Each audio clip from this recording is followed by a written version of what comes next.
Janvier 1933, Allemagne. Adolf Hitler accède à la chancellerie et à ses côtés se constitue un petit groupe destiné à le protéger, la SS. Ce qui semblait être une simple garde personnelle va se transformer en l'élite la plus redoutée du Troisième Reich, responsable de la répression, de la terreur et de l'extermination systématique de millions de personnes. Ce documentaire explorera comment Hitler a créé sa garde d'élite, l'idéologie qui les animait et les atrocités qu'ils ont commises, de Berlin au champ de bataille à travers l'Europe. La naissance de la garde du Führer, les origines de la SS. Lorsqu'Adolf Hitler accède à la chancellerie et que la politique du pays entre dans une nouvelle ère, marquée par la peur, la propagande et le pouvoir absolu d'un seul homme, l'Allemagne entame une transformation profonde. Parmi les nombreux changements qui ont redéfini la nation, un petit groupe a émergé au sein du parti nazi, chargé de protéger le Führer, la Schutzstaffel, la SS. À ses débuts, l'organisation n'était guère plus qu'une garde personnelle, un corps d'élite d'hommes dont la loyauté envers le chef devait être absolue et dont la mission principale était d'assurer sa sécurité dans un environnement politique de plus en plus turbulent. Ce que peu auraient pu prévoir, c'est que ce groupe, composé de quelques centaines d'hommes, deviendrait rapidement l'une des structures les plus redoutables et les plus meurtrières du Troisième Reich. Initialement subordonnée à la SA, l'organisation paramilitaire d'Ernst Röhm, la SS était conçue comme une force plus disciplinée et fiable, capable de faire respecter l'autorité d'Hitler face à toute menace, qu'elle soit politique ou intérieure. Le processus de sélection de ses membres était rigoureux. Seuls les jeunes hommes robustes, dotés d'une discipline de fer et surtout d'une loyauté indéfectible au Führer, étaient acceptés. Durant ces premières années, la SS se concentra sur un entraînement intensif et la construction de son identité propre. Il ne s'agissait pas seulement de protéger le chef, mais de créer un groupe idéologiquement homogène où l'obéissance aveugle et l'intériorisation des idéaux nationaux socialistes étaient absolues. Heinrich Himmler, qui prit la tête du mouvement en 1929, comprit que l'organisation pouvait devenir un instrument de pouvoir bien plus vaste qu'une simple garde personnelle. Sous son commandement, la SS commença à se différencier de la SA, en adoptant des uniformes plus distinctifs, des rituels internes, des symboles et un code de conduite qui renforçait la discipline et la loyauté. L'essor de la SS était étroitement lié à la consolidation du pouvoir d'Hitler. Chaque action politique du Führer, des purges internes à l'élimination des opposants, s'accompagnait de la présence silencieuse mais intimidante de la SS. En 1934, lors de la nuit des longs couteaux, la SS a joué un rôle décisif dans l'élimination des dirigeants de la SA, consolidant ainsi sa position de garde d'élite du parti et démontrant qu'elle pouvait agir de manière autonome et efficace dans des opérations de pouvoir politique direct. Cet événement a constitué le premier exemple concret de la manière dont la SS allait devenir un instrument de terreur au-delà de la protection du chef. Elle était le bras armé d'Hitler à l'intérieur du pays, capable de décider qui vivait et qui mourait en fonction des intérêts du régime. Dans le même temps, Himmler développa une vision beaucoup plus ambitieuse. Transformer la SS en un corps idéologique et administratif capable de contrôler non seulement la sécurité du Führer, mais aussi des aspects clés de l'État nazi. Dès ces premières années, les fondements de ce qui allait devenir le réseau de sécurité, de police et de contrôle politique qui permettrait plus tard à la SS de superviser les camps de concentration, les unités de combat et la persécution systématique des ennemis du Reich furent posés. L'organisation cessa d'être simplement militaire ou paramilitaire. Elle devint un système intégré doté d'une structure hiérarchique, d'une formation idéologique et d'un pouvoir croissant au sein de la machine nazie. L'origine de la SS ne saurait donc se réduire à celle d'une simple force de sécurité. Elle constituait la première étape de la création d'un instrument de pouvoir absolu, une organisation qui alliait discipline militaire, fanatisme idéologique et capacité opérationnelle à mettre en œuvre des décisions extrêmes. Ses membres étaient formés à obéir aveuglément, mais aussi à intérioriser une vision du monde où la loyauté envers le Führer et la suprématie raciale justifiaient tous les actes. À partir de ce petit groupe berlinois, Hitler avait commencé à bâtir non seulement sa garde personnelle, mais aussi l'ossature d'un régime qui allait devenir synonyme de terreur et de mort sur tout le continent. En résumé, les origines de la SS nous montrent comment la discipline, la sélection rigoureuse des membres et le contrôle idéologique ont jeté les bases de ce qui allait devenir le bras armé le plus meurtrier et le plus redouté du Troisième Reich. Ce qui avait commencé comme un corps de protection s'est transformé en l'élite de la terreur nazie, capable de façonner le destin de millions de personnes et de devenir un symbole d'obéissance absolue, de cruauté systématique et d'efficacité militaire. La Schutzstaffel, plus connue sous le nom de SS, était à l'origine une petite unité destinée à protéger Adolf Hitler et les dirigeants du parti nazi durant leurs premières années au pouvoir. Fondée en 1925 par Heinrich Himmler et d'autres proches collaborateurs d'Hitler, sa vocation initiale était principalement cérémonielle et sécuritaire. Elle assurait l'escorte personnelle et le maintien de l'ordre lors des réunions du parti. Cependant, derrière cette apparence modeste se développait une structure qui allait rapidement se transformer en une élite disciplinée et redoutée, dont les fonctions dépasseraient largement la simple protection du Führer. À ses débuts, la SS était composée d'hommes sélectionnés pour leur loyauté au parti et leur engagement idéologique. L'adhésion n'était ni ouverte ni de masse. Chaque candidat devait faire preuve d'une fidélité absolue, d'une volonté d'obéissance et d'une adhésion à la vision raciale et politique d'Hitler et du parti.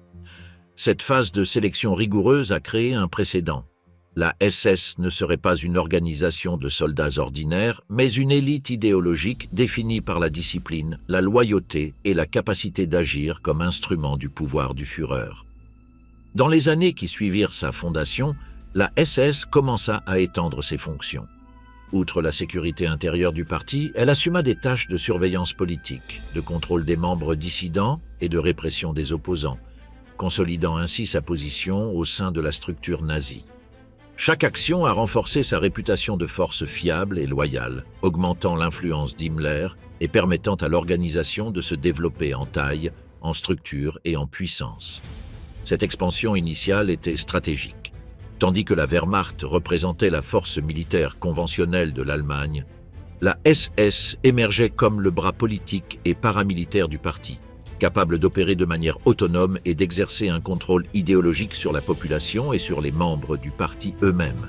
La consolidation initiale de la SS s'est également traduite par la création d'un système hiérarchique et disciplinaire interne conçu pour garantir une obéissance absolue. Himmler a instauré des règlements stricts, des rituels de loyauté et des codes de conduite qui distinguaient les membres de la SS de toute autre unité militaire ou paramilitaire.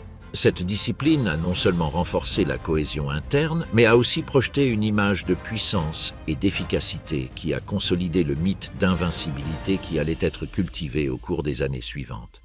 Parallèlement, l'organisation a commencé à mettre en œuvre des critères de sélection fondés sur la race, la pureté du sang et les origines familiales, jetant ainsi les bases d'une structure idéologique qui allait définir la SS comme une élite raciale et politique. Chaque membre devait satisfaire à des normes qui dépassaient les capacités physiques et les compétences militaires. La loyauté idéologique était aussi importante que les prouesses au combat ou la capacité à obéir aux ordres. Cette approche a permis de différencier la SS des forces paramilitaires ordinaires de l'époque et a garanti que l'élite était homogène, idéologiquement engagée et profondément loyale au Führer. L'expansion initiale s'est également accompagnée de la création d'unités spécialisées, permettant à la SS de diversifier ses fonctions. Les escadrons de sécurité intérieure, les unités de renseignement et les groupes d'escorte personnelle formaient un ensemble cohérent qui assurait la sécurité du parti et servait simultanément de terrain d'entraînement pour les opérations futures. La combinaison de fonctions politiques et militaires a permis à la SS d'évoluer rapidement, se transformant d'un groupe de protection personnelle en une force autonome capable de projeter sa puissance et d'exécuter les ordres du parti à plusieurs niveaux. Durant cette période de consolidation, la SS s'est développée non seulement en effectifs et en structure, mais aussi en prestige et en image auprès du public.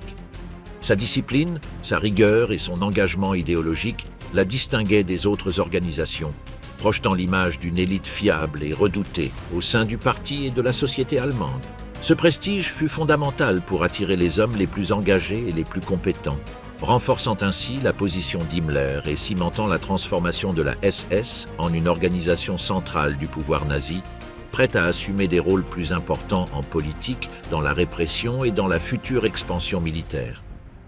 En conclusion, la transformation de la SS, d'unité de protection personnelle à élite du parti nazi, n'était ni accidentelle ni spontanée.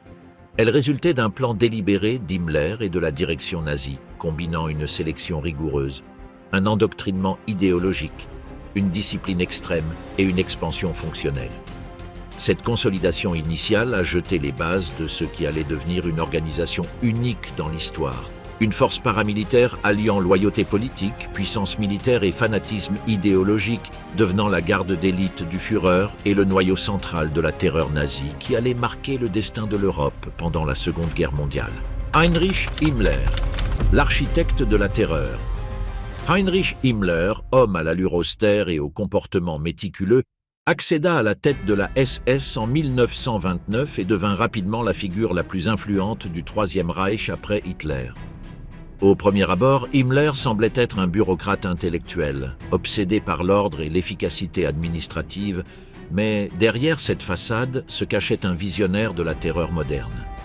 Il ne concevait pas la SS comme une simple force militaire ou de sécurité. Il la voyait comme un instrument absolu de contrôle idéologique, politique et social, capable d'imposer la volonté d'Hitler à toute l'Allemagne et, à terme, à l'Europe. Himmler comprit dès le départ que la loyauté aveugle au Führer ne suffisait pas.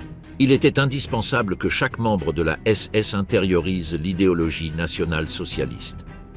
C'est pourquoi il mit en place un système d'endoctrinement rigoureux et continu, où s'entremêlaient des éléments de racisme pseudo-scientifique, le culte de la race aryenne, la discipline militaire et l'obéissance absolue. Les hommes n'étaient pas seulement formés pour tuer ou protéger, on leur apprenait à croire que leurs actes de violence étaient moralement justifiés, s'inscrivant dans un plan plus vaste de purification et de renforcement de l'Allemagne. Himmler transforma la violence en devoir et le fanatisme en vertu, fusionnant l'obéissance personnelle avec une mission idéologique qui justifiait les crimes les plus atroces. Dès son arrivée au pouvoir, Himmler entreprit de structurer la SS en une organisation aux multiples facettes dont le rôle dépassait largement la simple protection du Führer. Sous sa direction, la SS fut divisée en branches spécialisées. La Waffen-SS, qui allait devenir une force militaire d'élite, les SS Totenkopfverbände, chargés de l'administration et de la surveillance des camps de concentration. La Gestapo, la police secrète qui réprimait toute dissidence, et l'administration principale de la sécurité du Reich qui coordonnait le renseignement, la répression et le contrôle social. Himmler conçut non seulement des structures hiérarchiques efficaces, mais créa également un système intégré où chaque unité fonctionnait comme un rouage de la machine de la terreur totale et où chaque décision pouvait avoir des répercussions à l'échelle nationale. Mais la vision d'Himmler dépassait la simple efficacité bureaucratique. Son obsession pour la race et la pureté l'a conduit à mettre en œuvre des politiques de sélection génétique, de déportation et d'extermination. Sous son commandement, la SS n'était pas seulement l'instrument du pouvoir politique, elle est aussi devenue le fer de lance de l'Holocauste.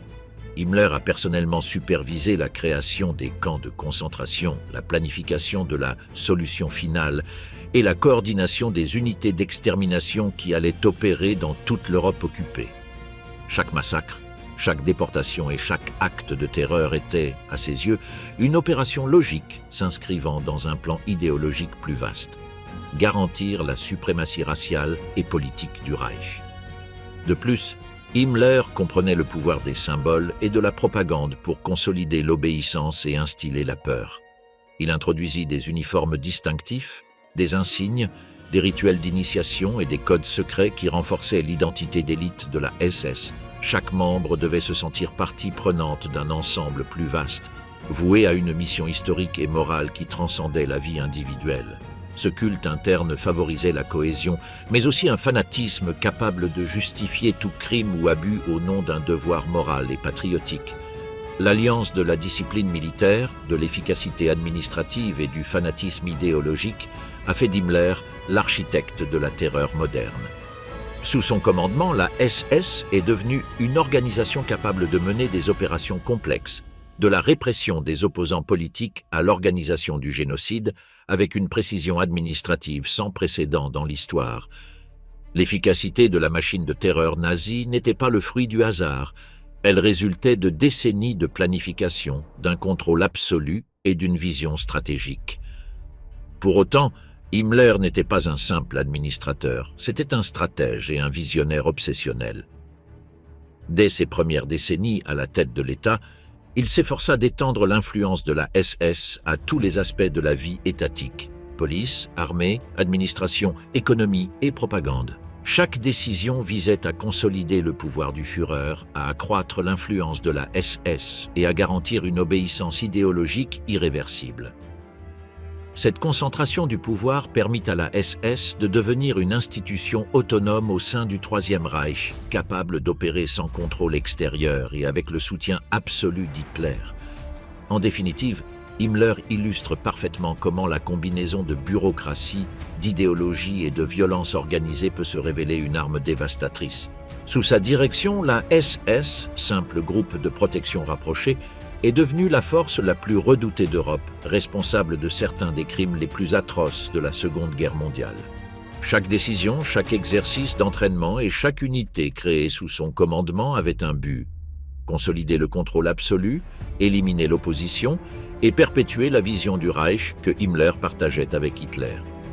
L'héritage d'Heinrich Himmler est donc celui d'un homme qui a transformé l'obéissance, l'idéologie et l'organisation en une force meurtrière. Son aptitude à conjuguer discipline militaire, planification administrative et fanatisme idéologique a fait de la SS l'instrument de la terreur nazie. Une organisation dont l'influence et la cruauté ont marqué l'histoire et laissé une empreinte indélébile sur l'Europe et la mémoire collective de l'humanité. L'idéologie de l'élite. Dès ses débuts, la SS n'a pas été conçue uniquement comme une force militaire ou de sécurité. Elle a été pensée comme un corps idéologique où l'obéissance et la discipline étaient indissociables d'une vision du monde racialement définie. La sélection de ses membres ne se limitait pas à des critères physiques ou à des aptitudes militaires. Chaque recrue devait satisfaire aux normes raciales et morales imposées par le régime. La pureté du sang arien, une santé physique irréprochable et une loyauté absolue au Führer étaient des conditions non négociables. Cette approche idéologique a transformé la SS en bien plus qu'une simple armée. Elle est devenue une élite dotée d'une identité propre, dont la loyauté indéfectible envers le chef et le parti était inculquée dès le départ. Chaque membre était endoctriné à accepter que son devoir ne connaissait aucune limite éthique ou légale au-delà de la volonté du Führer. On leur enseignait que l'obéissance aveugle était une vertu, que l'exécution des ordres, même ceux impliquant une violence extrême ou le meurtre, était moralement justifiée dans le cadre de la mission historique de la SS. Himmler supervisa personnellement le processus d'endoctrinement qui associait un entraînement militaire rigoureux à une instruction idéologique. Les unités étudiaient des théories raciales pseudo-scientifiques, une histoire allemande déformée, des mythes ariens et la doctrine nationale socialiste. Chaque leçon avait un but précis: transformer les soldats en agents d'un projet racial et politique totalitaire, convaincus que leur rôle dépassait le cadre de la guerre et s'inscrivait dans une mission historique de purification et de domination.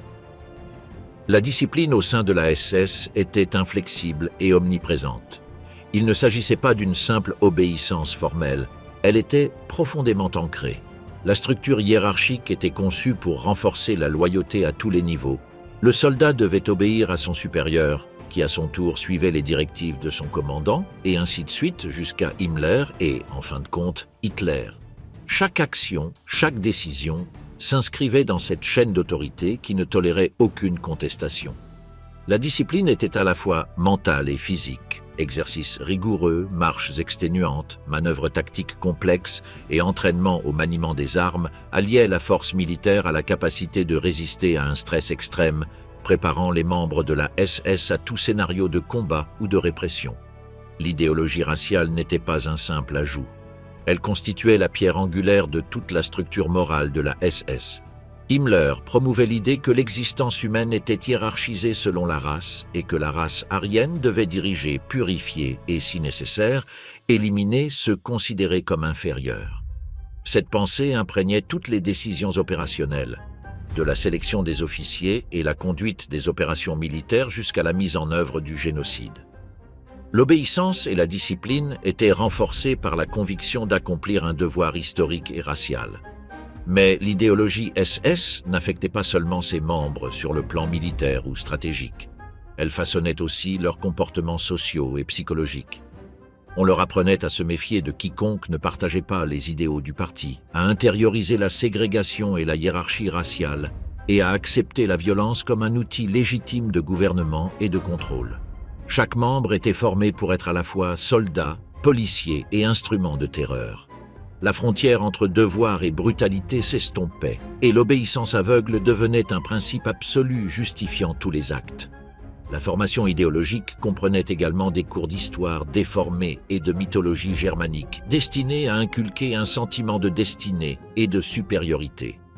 La SS était présentée comme une élite historique, descendante de guerriers aryens, dont la mission transcendait la politique immédiate et s'inscrivait dans un projet racial et culturel plus vaste. Chaque acte, de la surveillance des opposants à l'exécution d'ordres génocidaires, était perçu comme un acte de préservation et de renforcement de la race.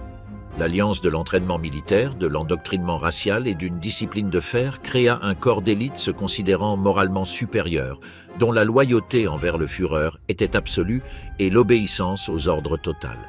Ce modèle permit à la SS d'opérer avec une efficacité redoutable, tant sur le champ de bataille que dans l'administration de la répression intérieure. L'obéissance aveugle, le fanatisme idéologique et une discipline de fer transformaient chaque membre en un rouage de la machine de terreur nazie. En fin de compte, l'idéologie SS a consolidé une culture dans laquelle la race, la loyauté et la discipline se sont combinées pour produire une élite meurtrière. Ce n'étaient pas de simples soldats ou policiers. C'était des agents d'un projet politique et racial totalitaire, entraînés à imposer l'ordre du Reich et à perpétrer un génocide avec une efficacité quasi mécanique. Un endoctrinement idéologique et une discipline absolue garantissaient que les SS non seulement obéissaient aux ordres, mais les considéraient comme moralement justes, nécessaires et sacrés. La SS, sous Himmler, devint ainsi un exemple extrême de la manière dont l'idéologie peut être utilisée pour modeler les comportements humains, transformant l'obéissance en fanatisme et faisant d'un groupe militaire un instrument de terreur systématique. Le pouvoir de l'élite nazie reposait non seulement sur la force, mais aussi sur la conviction profonde de ses membres, sur la croyance qu'ils accomplissaient un devoir historique et racial justifiant tous leurs actes, aussi cruels soient-ils. Les divisions de combat SS pendant la Seconde Guerre mondiale. Dès ses débuts, la SS s'est non seulement consolidée en tant que corps idéologique d'élite, mais a également commencé à se transformer en une force militaire capable d'opérer au-delà de la protection et de la répression intérieure d'Hitler. Alors que l'Allemagne se préparait à la guerre, la SS a développé des unités de combat spécialisées, initialement connues sous le nom de SS Verfügungstrupp, un corps de volontaires entraînés à opérer sous les ordres directs du Führer en temps de guerre. Son objectif était de créer une force disciplinée, loyale et impitoyable, distincte de l'armée régulière, capable de mener des missions à haut risque et de diffuser l'idéologie nazie au-delà des frontières nationales. Ces divisions de combat incarnaient une conception nouvelle de la guerre, où l'endoctrinement idéologique se conjuguait à l'habileté militaire. Chaque soldat SS était formé à comprendre qu'il ne se contentait pas de défendre un territoire ou d'obéir à des ordres. Il participait à un projet historique et racial, une lutte qui justifiait tout sacrifice humain et conférait un sentiment de supériorité morale sur l'ennemi. La SS n'était pas une armée traditionnelle. C'était un corps où la discipline extrême, l'obéissance absolue et la foi idéologique fusionnaient avec la prouesse militaire, créant une force fanatique et meurtrière. À partir de 1939, avec le déclenchement de la Seconde Guerre mondiale, ces divisions commencèrent à être déployées dans des campagnes militaires, initialement en soutien à la Wehrmacht, mais démontrant rapidement leur autonomie et leur efficacité. L'expérience du combat permit à Himmler et à ses officiers d'expérimenter des tactiques, la coordination des unités et des opérations combinées d'infanterie, de blindés et d'artillerie. Cependant, leur rôle ne se limitait pas à la guerre conventionnelle.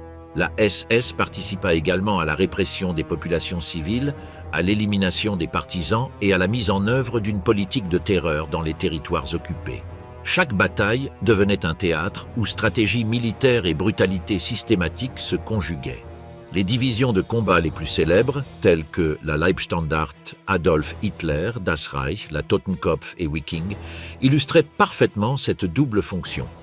Élite militaire et bras idéologique du régime. La Leibstandart, par exemple, initialement garde personnelle d'Hitler, se transforma en une division d'élite qui combattit en Pologne, en France et sur le front de l'Est, faisant preuve de férocité, de discipline et d'une volonté quasi fanatique d'atteindre ses objectifs, quel qu'en soit le prix humain. La Totenkopf, formée à l'origine de membres d'unités de camps de concentration, alliait l'expérience de la répression interne à une capacité de combat hors pair, reflétant l'union de la violence idéologique et de l'habileté militaire qui caractérisait la SS. L'entraînement de ces divisions était intense et exhaustif. Les soldats recevaient une instruction en tactique d'infanterie, maniement des armes, opérations d'assaut et coordination avec l'artillerie et les blindés. Mais tout cela s'accompagnait d'un endoctrinement idéologique continu. La loyauté envers Hitler et la suprématie raciale étaient renforcées par des rituels, des cérémonies et des enseignements visant à transformer chaque membre en un exécutant pleinement dévoué à la terreur. L'alliance de l'entraînement physique, de la discipline militaire et du fanatisme idéologique produisait des soldats capables de mener à bien des missions extrêmement complexes, même dans des conditions extrêmes, et de participer à des atrocités sans remettre en question les ordres. Sur le champ de bataille, les divisions SS ont démontré leur supériorité militaire sur de multiples fronts. De la Pologne à la France, des Balkans à l'Union soviétique, leurs performances militaires étaient redoutées et souvent respectées par leurs adversaires.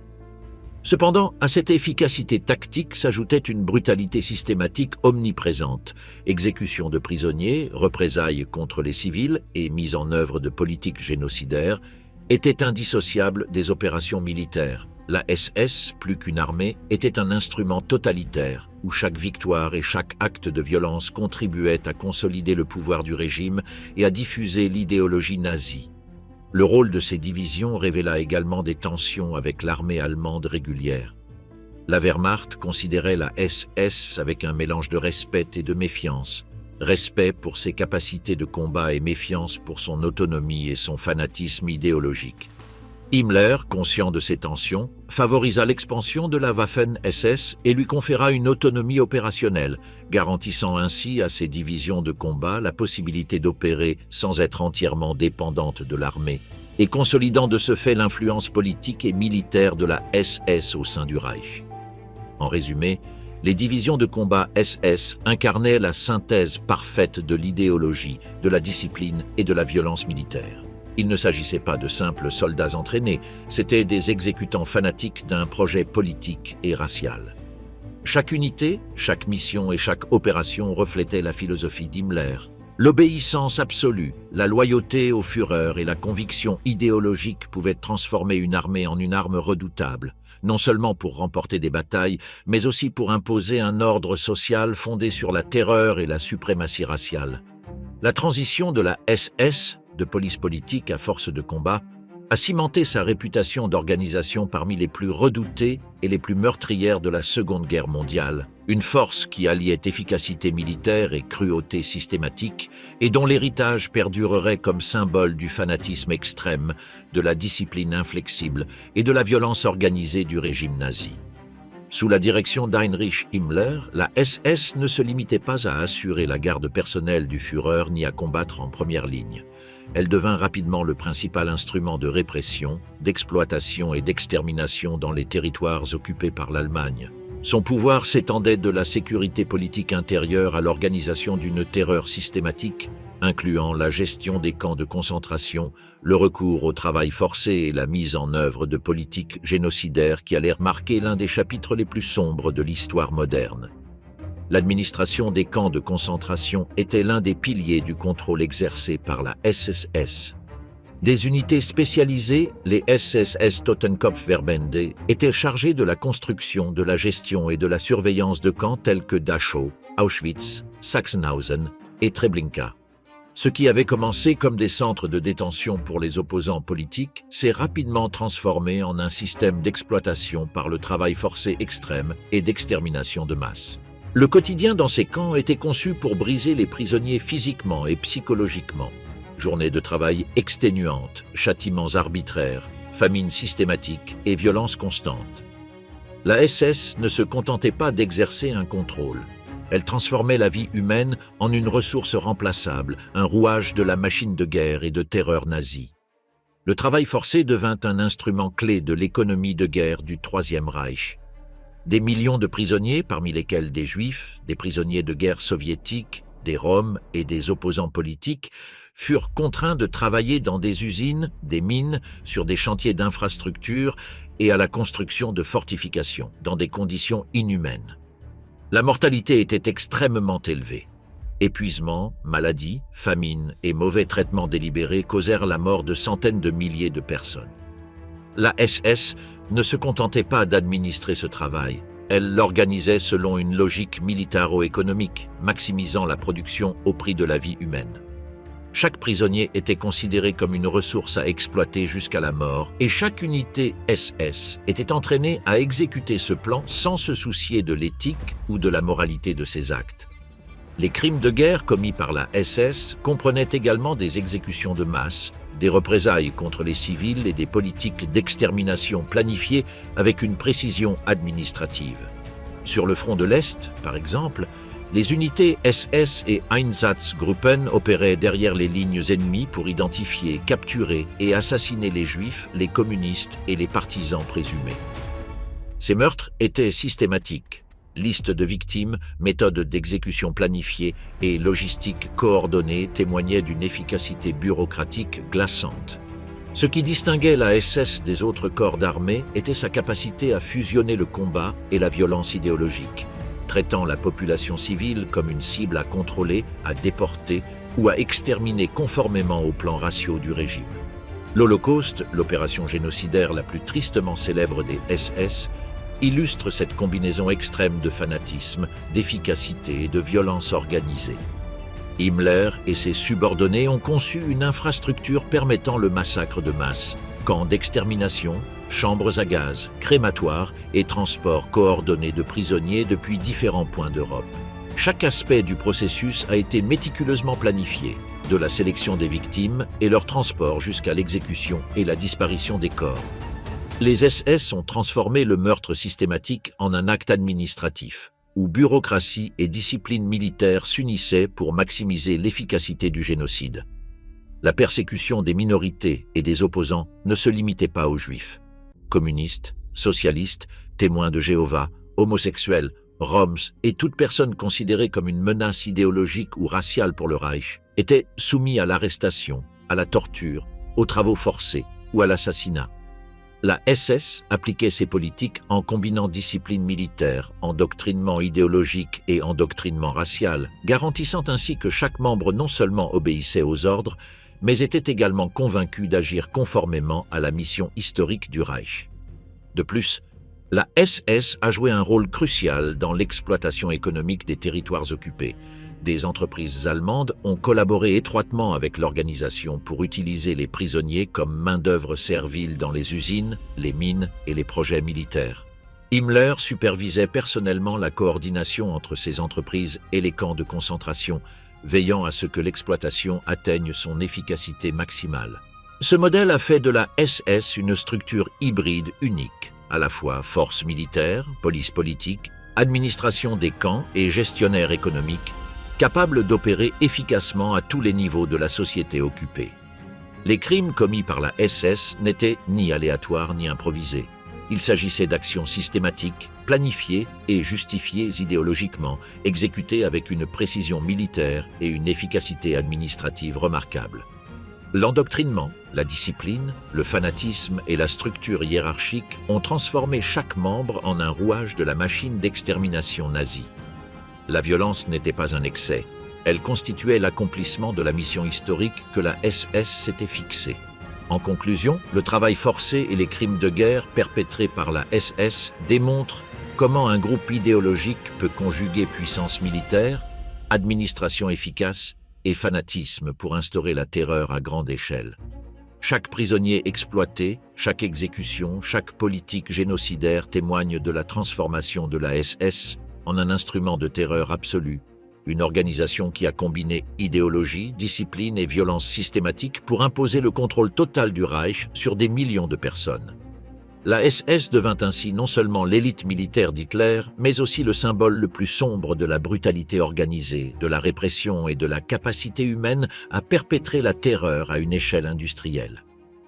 Dès ses débuts, la SS fut bâtie non seulement sur l'obéissance, la discipline et l'idéologie raciale, mais aussi soigneusement façonnée par la propagande, devenant un symbole de puissance, d'efficacité et de supériorité, tant en Allemagne qu'à l'étranger. L'impression d'invincibilité de la SS n'était ni un hasard, ni une exagération médiatique. Elle résultait de décennies de planification méticuleuse, de manipulation de l'opinion publique et de contrôle de l'information. Himmler avait compris que, pour consolider le pouvoir de son organisation et s'assurer la loyauté de ses membres, il était nécessaire de créer un mythe qui transcende la réalité militaire et politique. La propagande nazie présentait la SS comme une élite parfaite, disciplinée et moralement supérieure, incarnation de l'idéal arien. Photographies soigneusement mises en scène, films produits par le Reich, magazines et journaux glorifiaient la force, le courage et le sacrifice de ses membres.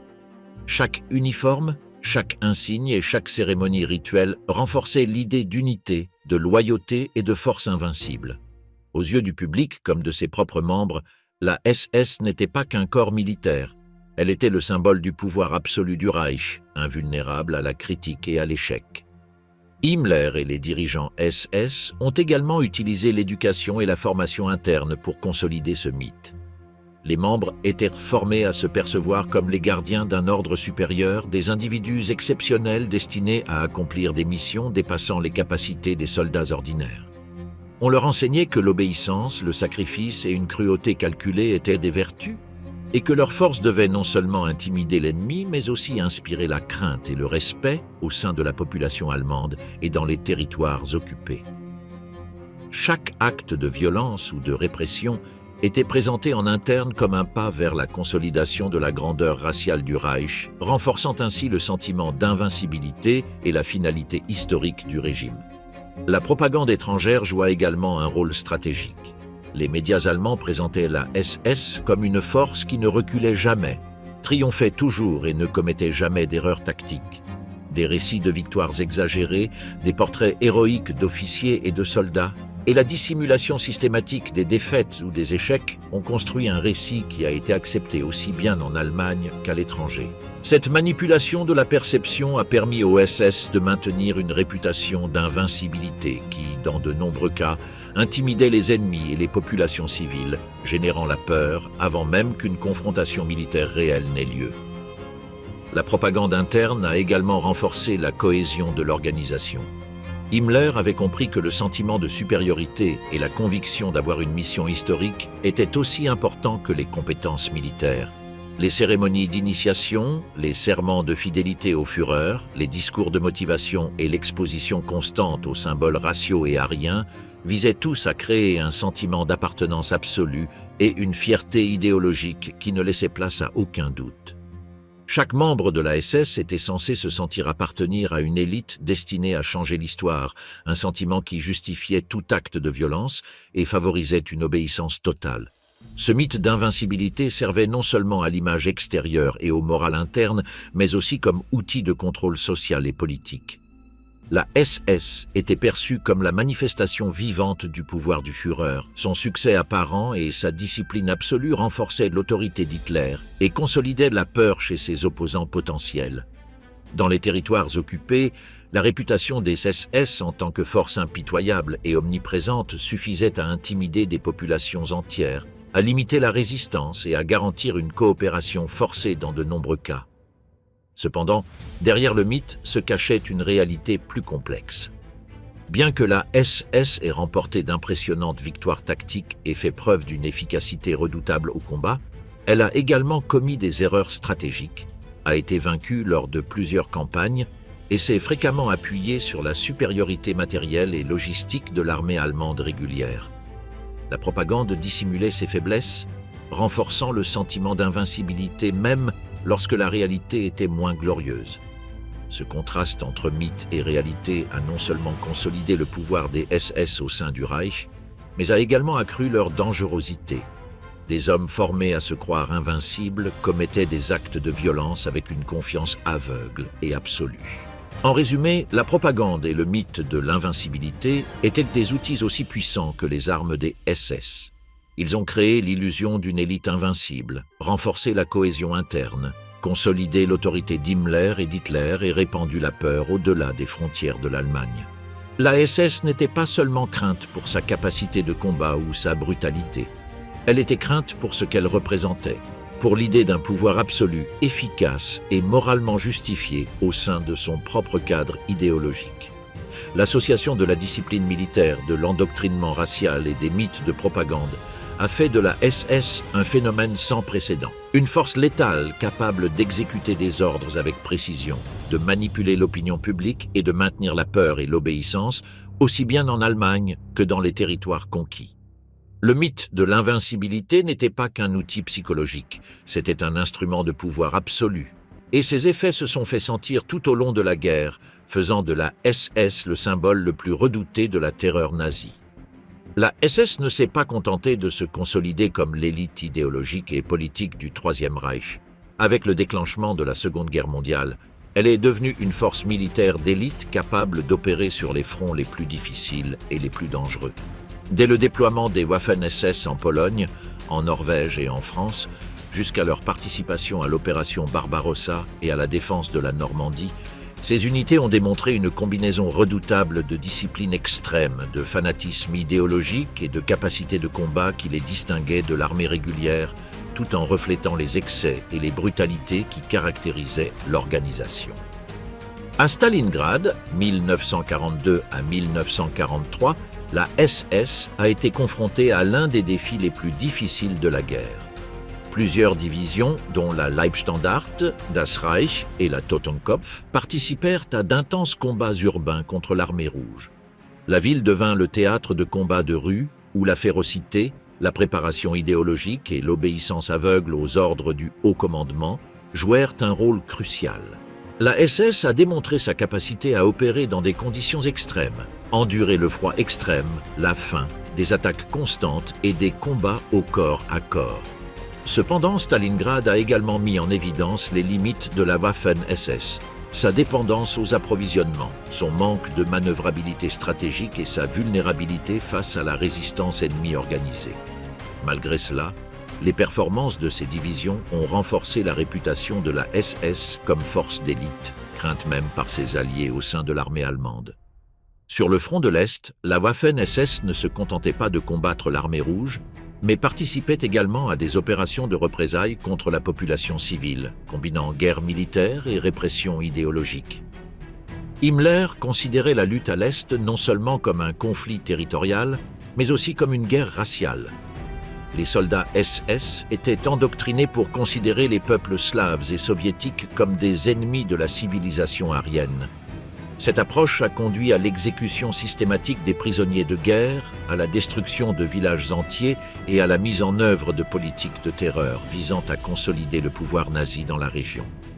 La Waffen-SS devint ainsi un instrument de combat et de génocide simultané où chaque victoire militaire s'accompagnait d'actes de violence idéologique calculés. En Normandie, 1944, la SS a joué un rôle décisif dans la défense des plages lors du débarquement allié. Des divisions, telles que les jeunesses hitlériennes et das Reich, ont fait face à des forces supérieures en nombre et en armement, démontrant une résistance extrême et des combats intenses qui ont ralenti, mais pas arrêté, l'offensive alliée. La préparation idéologique et l'entraînement physique des soldats étaient des facteurs cruciaux dans leur capacité à résister aux tirs constants, aux bombardiers alliés et aux conditions défavorables. Cependant, la supériorité logistique et aérienne des Alliés, conjuguée aux erreurs de coordination du commandement allemand, a démontré que même les unités les plus disciplinées et fanatiques n'étaient pas invincibles. La Waffen-SS a agi avec courage, mais aussi avec brutalité, menant des représailles contre des civils soupçonnés de collaborer avec les Alliés, rappelant ainsi que son fanatisme idéologique continuait de guider chacune de ses actions, même au milieu de la défaite.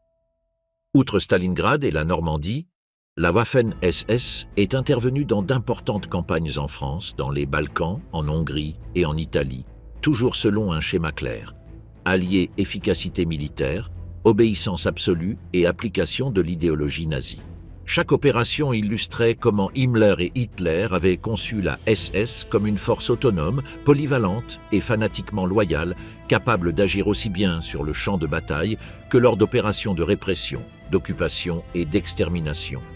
Leur présence sur n'importe quel front avait non seulement une valeur stratégique, mais aussi une valeur psychologique.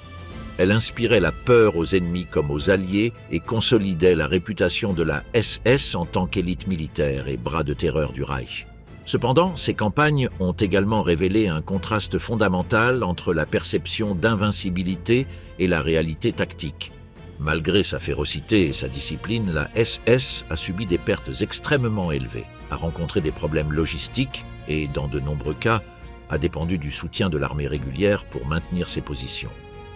Stalingrad a montré comment la planification idéologique et la bravoure fanatique pouvaient se heurter à la réalité matérielle et stratégique.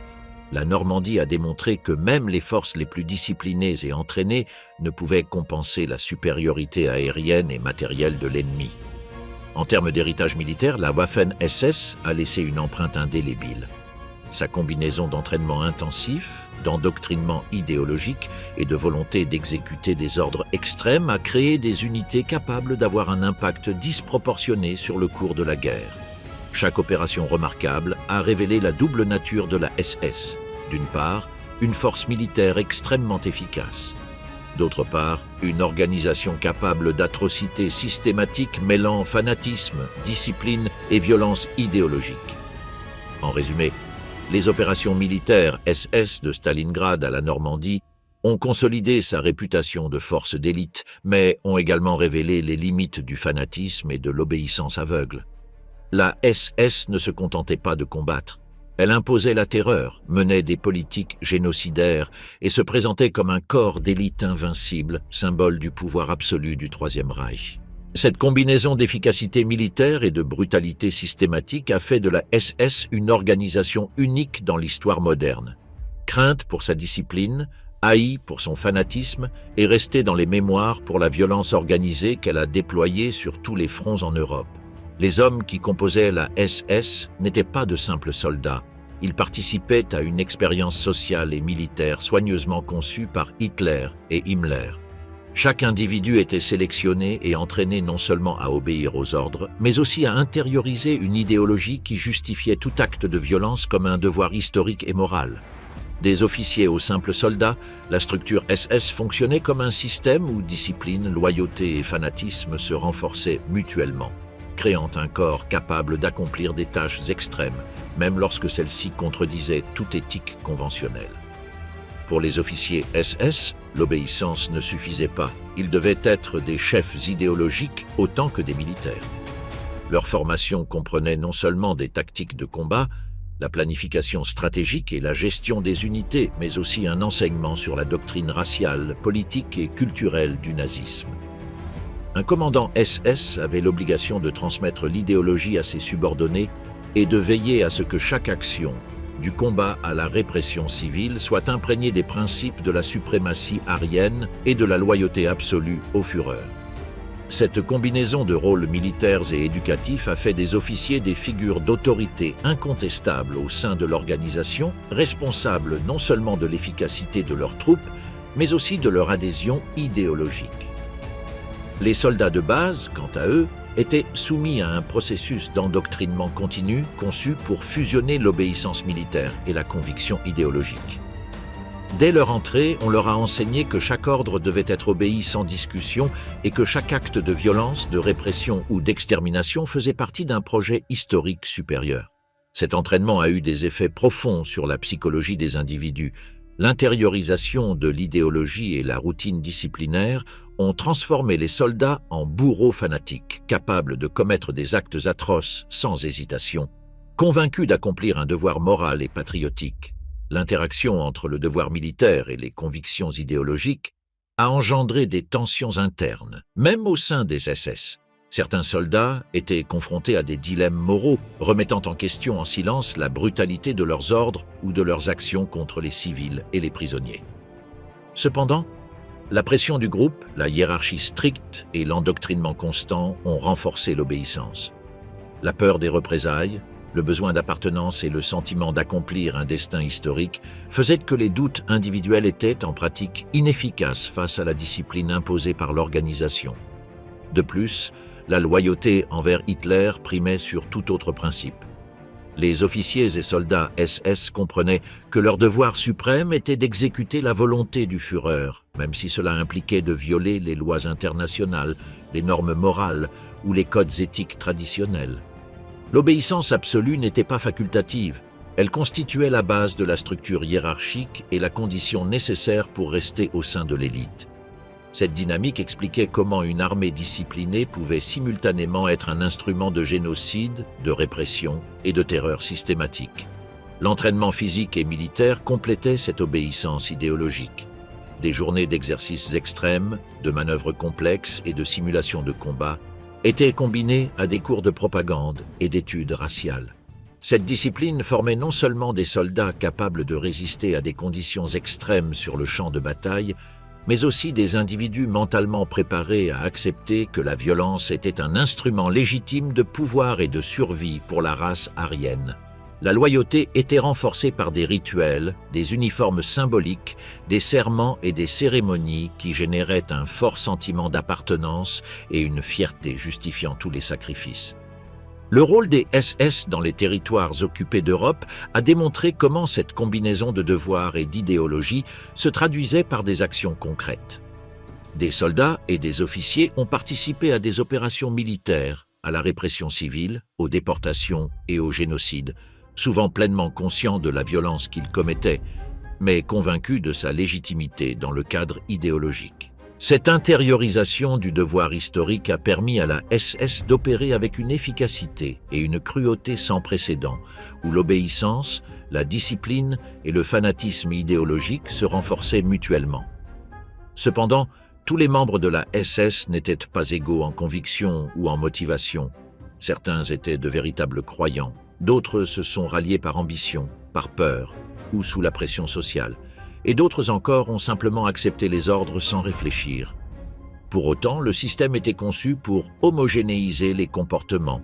La formation, l'endoctrinement et la structure hiérarchique minimisaient les dissensions, garantissant ainsi que le corps agisse comme un organisme unifié, capable de mener des opérations militaires et répressives de manière cohérente et brutale.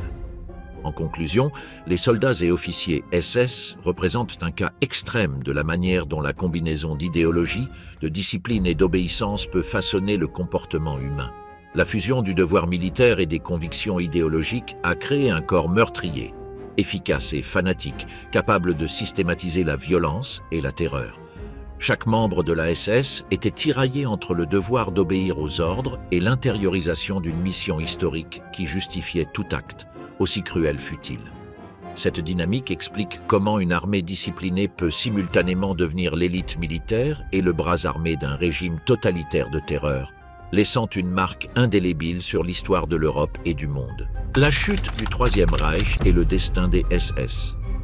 À l'approche de son apogée, la structure du pouvoir du Troisième Reich commença à s'effondrer, et avec elle, la SS, cette élite fanatique qui avait été l'instrument de la terreur hitlérienne. Du front de l'Est à la Normandie, les défaites militaires, la pression alliée et l'effondrement logistique ont révélé la fragilité du système que Himmler avait si soigneusement mis en place. La SS, dont la réputation d'invincibilité avait été cultivée par la propagande et le fanatisme idéologique, se retrouva prise au piège d'un conflit qu'elle ne pouvait gagner, confrontée à la combinaison mortelle d'une force ennemie supérieure, de ressources insuffisantes et d'un commandement de plus en plus désorganisé. Durant les derniers mois de la guerre, de nombreuses divisions Waffen-SS furent envoyées sur des fronts impossibles, souvent en dernier recours, pour tenter d'endiguer l'avancée des Alliés et des Soviétiques. La discipline et le fanatisme poussaient encore certains soldats à se battre jusqu'à l'extrême, mais la réalité était implacable. L'épuisement physique, le manque de ravitaillement et les pertes massives réduisaient la capacité opérationnelle des SS à des niveaux critiques. Les unités qui avaient jadis été des symboles de pouvoir étaient désormais des groupes dispersés, luttant pour survivre tandis que le Reich s'effondrait autour d'elles. Himmler, dont l'autorité était jusque-là incontestable, commença à perdre le contrôle. La chaîne de commandement s'est rompue, les communications ont échoué et de nombreux officiers se sont retrouvés face à un choix impossible. Obéir à des ordres impossibles ou tenter de sauver ce qui restait de leurs hommes et de leur vie. Le chef qui avait conçu la SS comme un corps d'obéissance absolue se retrouva impuissant face à l'évidence de la défaite. Malgré tout, certains membres restèrent fidèles jusqu'au bout, démontrant que la discipline et le fanatisme pouvaient persister même face à un effondrement total, quoique au prix de pertes humaines dévastatrices. La chute de Berlin en avril 1945 marqua un tournant. L'effondrement du pouvoir central du Reich signifiait la fin de la SS en tant qu'organisation opérationnelle. De nombreux officiers ont tenté de fuir, d'autres se sont rendus et d'autres encore se sont suicidés plutôt que de se rendre. Himmler lui-même fut capturé par les forces alliées en mai 1945, mais son destin final, son suicide, symbolisait la disparition de l'autorité qui avait soutenu la SS pendant plus d'une décennie. L'organisation, qui avait opéré en toute impunité et avec un contrôle absolu, se dissout dans le chaos final du Reich agonisant. Après la guerre, les procès de Nuremberg et d'autres procédures internationales ont révélé au monde l'ampleur des crimes commis par les SS. L'organisation a été déclarée criminelle et ses dirigeants et membres ont été tenus responsables de génocide, de meurtres de masse, de déportation et de violences systématiques. Ces procès n'ont pas seulement puni des individus, ils ont aussi marqué la condamnation historique d'un organisme qui avait combiné efficacité militaire et terrorisme idéologique. Les documents présentés ont démontré comment la SS avait été l'instrument central de l'Holocauste et de la répression en Europe, prouvant clairement que son pouvoir ne se limitait pas à la guerre conventionnelle, mais incluait le contrôle et l'extermination de populations entières. L'héritage des SS est complexe et profondément troublant. D'une part, elle reste dans les mémoires comme une force militaire d'élite, organisée et disciplinée, capable de manœuvres stratégiques efficaces. D'un autre côté, sa renommée est inextricablement liée à la brutalité, à la répression, au génocide et à un fanatisme idéologique extrême. L'alliance de l'obéissance aveugle, de l'endoctrinement racial et de l'efficacité administrative a fait de la SS un exemple historique de la façon dont un corps militaire peut se transformer en une machine de terreur totalitaire. Sur le plan social et culturel, la chute du Troisième Reich et des SS a laissé une marque indélébile. Des millions de vies détruites, des villes rasées et un continent marqué par une violence systématique. Des études historiques ultérieures ont montré comment la structure hiérarchique, l'idéologie et la discipline étaient des instruments qui ont permis à la SS de commettre des crimes à l'échelle industrielle et comment l'obéissance à une cause fanatique peut primer sur la morale individuelle, même chez des personnes intelligentes et instruites. En définitive, la chute des SS reflète l'effondrement inévitable d'un système fondé sur la terreur, le fanatisme et la violence systématique. Malgré sa discipline, sa planification et sa létalité, la SS n'a pas pu maintenir un Reich bâti sur la peur et la propagande lorsque les réalités militaires, sociales et économiques se sont retournées contre elle. L'organisation a disparu, mais son souvenir perdure comme un rappel du danger que représente l'association d'une idéologie extrême, d'une puissance militaire concentrée et d'une obéissance absolue. L'histoire de la SS, depuis ses débuts comme garde personnelle d'Hitler jusqu'à son rôle d'instrument de l'Holocauste et de force de combat sur les fronts les plus importants, culmine avec sa défaite et sa désintégration. Cependant, les horreurs qu'elle a facilitées et la capacité de transformer des individus en instruments de violence systématique demeurent un avertissement historique. La discipline et l'obéissance sans éthique peuvent créer des organisations puissantes et meurtrières, capables de laisser une marque indélébile sur l'humanité. Après la capitulation de l'Allemagne en mai 1945, l'ampleur des crimes commis par la SS a commencé à apparaître pleinement au grand jour. Pendant plus d'une décennie, cette organisation a combiné obéissance aveugle, fanatisme idéologique et efficacité militaire pour perpétrer des massacres, des déportations, du travail forcé et une répression systématique dans tous les territoires occupés par le Troisième Reich. La chute du Reich n'a pas seulement signifié une défaite militaire, elle a ouvert la voie à un processus judiciaire sans précédent.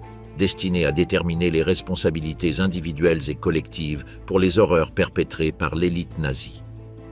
Le procès le plus emblématique fut le procès de Nuremberg qui débuta en novembre 1945. Ici, des officiers SS de haut rang furent jugés aux côtés de dirigeants politiques et militaires du régime nazi. La SS fut déclarée organisation criminelle, une étape historique qui établit que l'appartenance à un groupe idéologiquement organisé et hiérarchisé pouvait en soi constituer un instrument de crime. Les tribunaux ont analysé avec soin la structure de la SS, ses fonctions et le rôle de ses membres, établissant que l'obéissance aux ordres n'exonérait pas de toute responsabilité en matière de violation systématique des droits de l'homme et du droit international.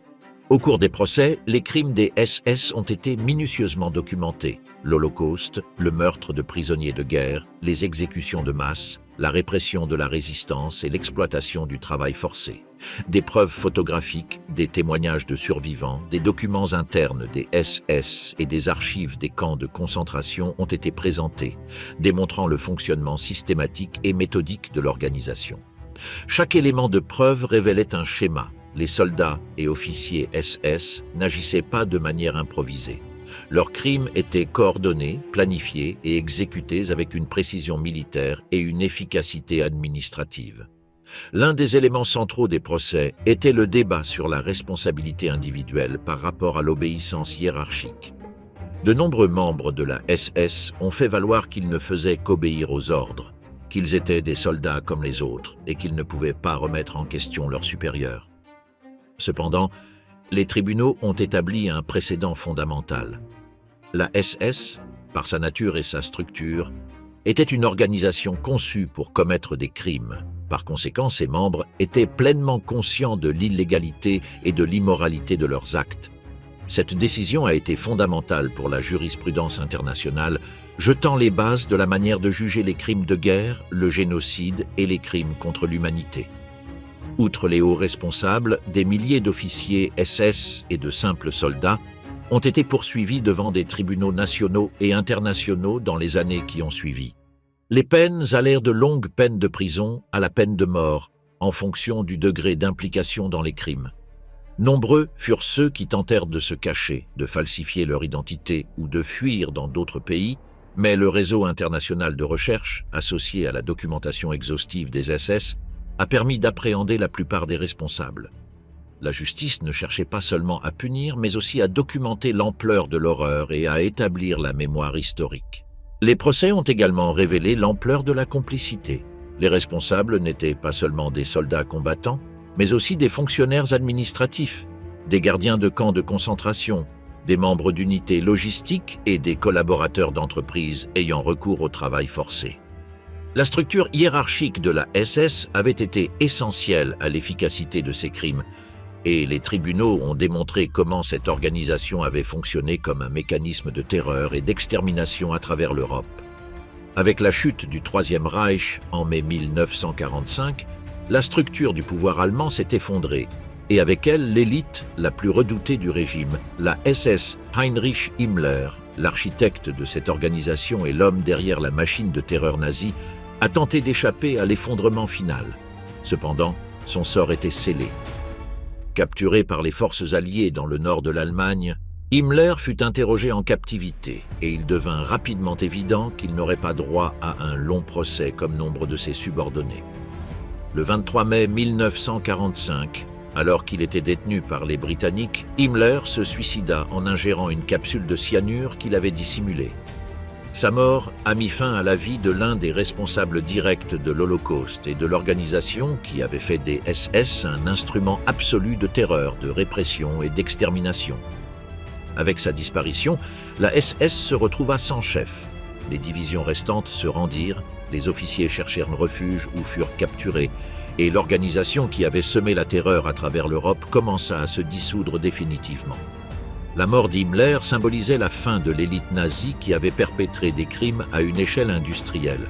Sa disparition représentait non seulement la perte de son autorité personnelle, mais aussi la chute d'un système idéologique et militaire qui avait transformé les soldats et les officiers en exécutants disciplinés de la terreur.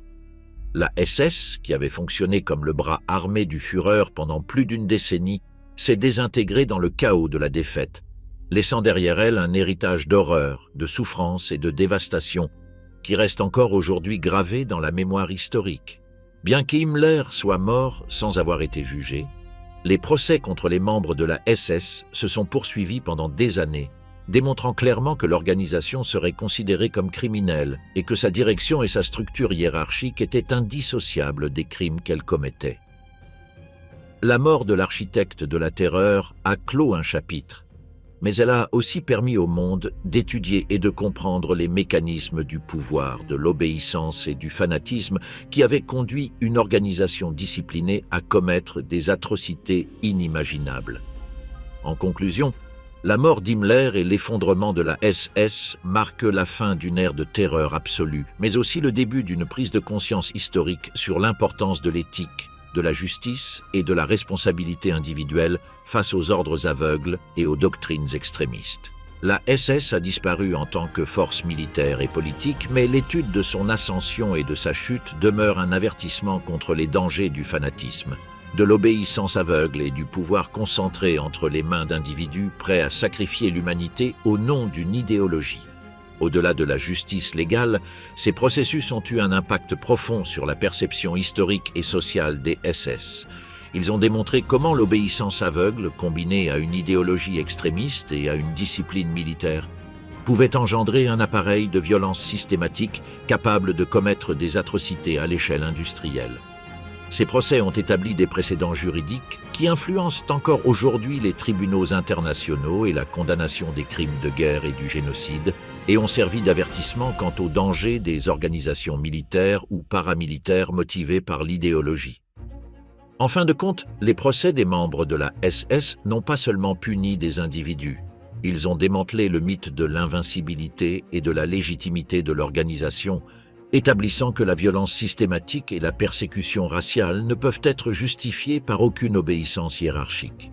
L'héritage de ces processus est double. D'une part, la justice et la documentation historique. D'autre part, un rappel éternel des extrêmes auxquels peut aller une organisation disciplinée et fanatiquement idéologique lorsqu'elle agit sans contrôle moral ni limite légale.